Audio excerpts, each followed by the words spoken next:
Assalamualaikum warahmatullahi wabarakatuh. Halo semua, kembali lagi bersama Ibu Nurul Fauziah dari Program Studi Pendidikan Sejarah, Fakultas Keguruan dan Ilmu Pendidikan Universitas Lambung Mangkurat. Salam sejarah. Nah, kali ini Ibu akan menyampaikan materi tentang dampak kolonialisme dan imperialisme di Indonesia. Lalu, bagaimana sih dampak dari kolonialisme dan imperialisme terhadap kehidupan bangsa Indonesia? Baik itu dari bidang ekonomi, sosial budaya, maupun juga bidang pendidikan. Siapa sih yang tidak suka baca berita? Bentuk karya sastra, baik berupa esai, cerpen, maupun yang lainnya, sejatinya merupakan salah satu peninggalan tidak langsung dari pemerintah kolonial Belanda. Pada tahun 1659, Belanda membuat surat kabar pertama yang diberi nama dengan Batavia Koran. Surat kabar inilah yang menjadi wadah kita untuk berekspresi secara tulisan, baik untuk membagi berita maupun juga sebagai wadah untuk penyebaran agama Kristen pada saat itu. Nah, secara tidak langsung, sosial budaya kita juga terpengaruh olehnya. Nah, kalian mau tahu nggak sih gimana dampak dari kolonialisme dan imperialisme terhadap kehidupan bangsa Indonesia di bidang lain? Nah, oleh sebab itu, yuk kita bahas satu persatu. Dampak yang pertama adalah dari bidang sosial budaya. Sayangnya, kedatangan bangsa Belanda ke Indonesia memperburuk kehidupan sosial budaya rakyat Indonesia. Adanya Belanda membuat kita terbiasa hidup dalam kotak-kotak masyarakat, di mana mereka membagi masyarakat Indonesia menjadi beberapa golongan. Buat mereka, kasta yang paling tinggi adalah dari bangsa Eropa itu sendiri, kemudian disusul oleh Asia, Timur Jauh, dan yang terakhir adalah bangsa pribumi atau kaum pribumi. Tidak hanya itu, penindasan dan pemerasan juga sangat kejam terjadi. Selain itu juga upacara adat di istana-istana kerajaan juga dihilangkan. Kemudian mereka menggantinya dengan kebudayaan mereka yang tentunya tidak sesuai dengan sosial budaya masyarakat Indonesia. Kebiasaan pemerintah kolonial Belanda menggunakan bahasa Belanda itu sendiri di sisi lain juga membawa pengaruh tersendiri bagi kita bangsa Indonesia. Sedikit banyaknya kita mempunyai bahasa serapan yang berasal dari bahasa Belanda. Contohnya saja, kantor yang berasal dari kata kantor.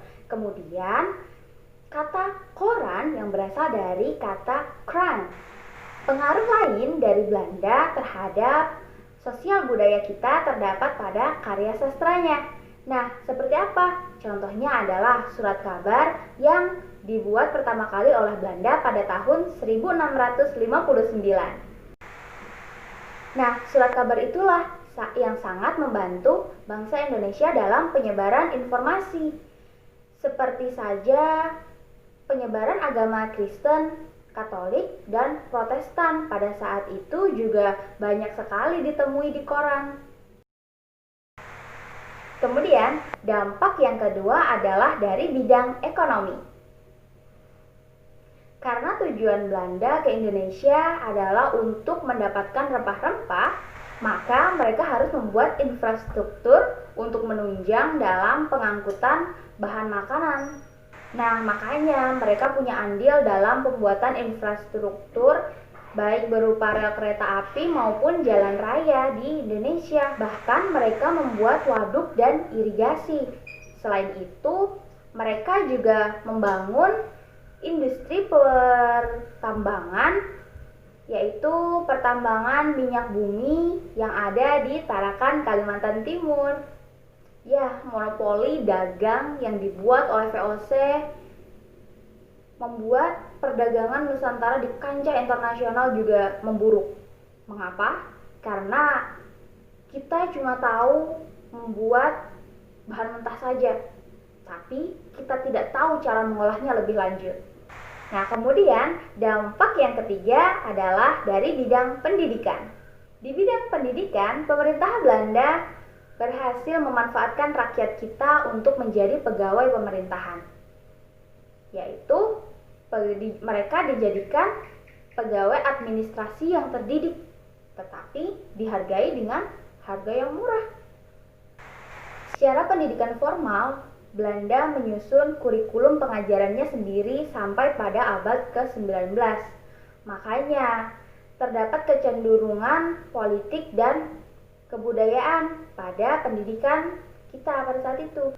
Masalahnya, akses pendidikan pada saat itu dibatasi oleh mereka.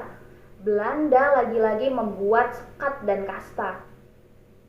Mereka membuat sekat dan kasta karena mereka takut. Mereka takut jika rakyat Indonesia ini pintar, dan kemudian jika rakyat Indonesia menjadi pintar, maka rakyat Indonesia akan bersatu untuk melawan kolonial Belanda. Dan mereka tidak mau itu, sehingga mereka membuat rakyat Indonesia tetap bodoh.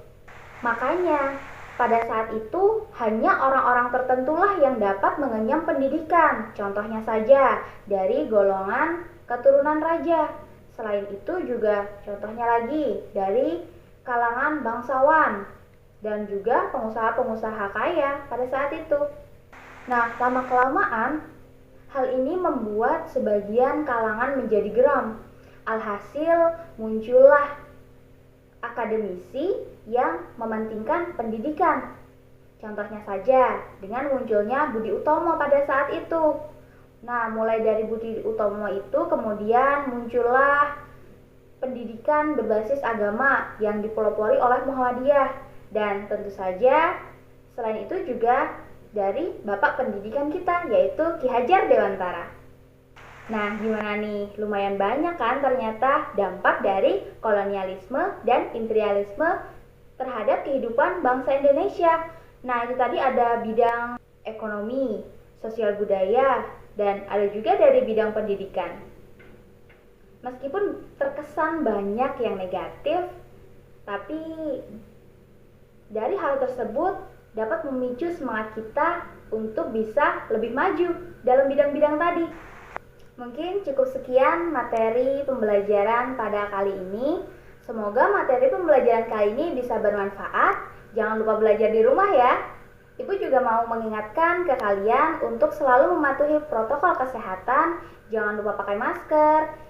Selain itu juga tetap di rumah ya. Terima kasih atas perhatiannya. Sampai jumpa di video-video selanjutnya. Wassalamualaikum warahmatullahi wabarakatuh.